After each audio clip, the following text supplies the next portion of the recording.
Tinitignan na po ng Foreign Affairs Department ang umano'y illegal na gawain ng ilang diplomat officials kaugnay sa umano'y new model na magpapahupa sa tensyon sa West Philippine Sea. Kasunod po yan ng nauna ng panawagan ng National Security Council na patalsikin ang mga nasa likod nito. At nakatutok si Ivan Mayrina.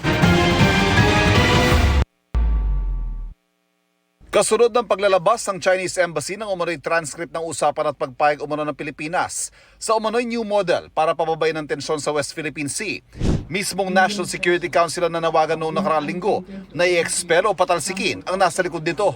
Dahil yan sa paglabag umano sa anti-wiretapping law ng Pilipinas at Vienna Convention on Diplomatic Relations.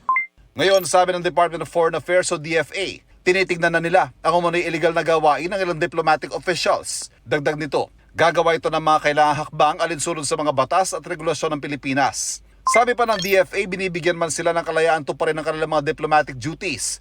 Inaasahang susunod sila sa pinakamataas sa pamantayan ng professionalism at integrity. Suportado ng National Security Council ang hakbang. Kung sino yung nagpakalat nung di umano transcript na yon, sa tingin namin, kailangan i-expel ng ating bansa. Kasi nga, pag ikaw ay isang diplomat, una-una kailangan sumusunod ka sa mga batas ng Pilipinas. Pangalawa, ginagalang mo yung Republika ng Pilipinas. Pangatlo, hindi ka nakikialam sa mga internal affairs ng bansa.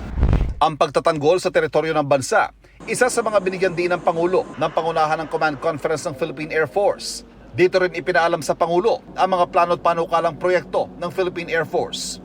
Utos ng Pangulo, palakasin pa ang Air Force para sa pagtatanggol ng soberanya at teritoryo ng bansa. Mas mabigat na responsibilidad naman ang pinaalala ng Pangulo sa 39 na bagong promota general na sandatahang lakas na nanumpa kanina. Especially now that we are at the juncture of our history where our nation faces complex security challenges. This is the landscape that confronts you now. It is the security terrain that you have to address in the remaining tours of duty of your career. Para sa GMA Integrated News, Ivan Mayrina, nakatutok, 24 oras.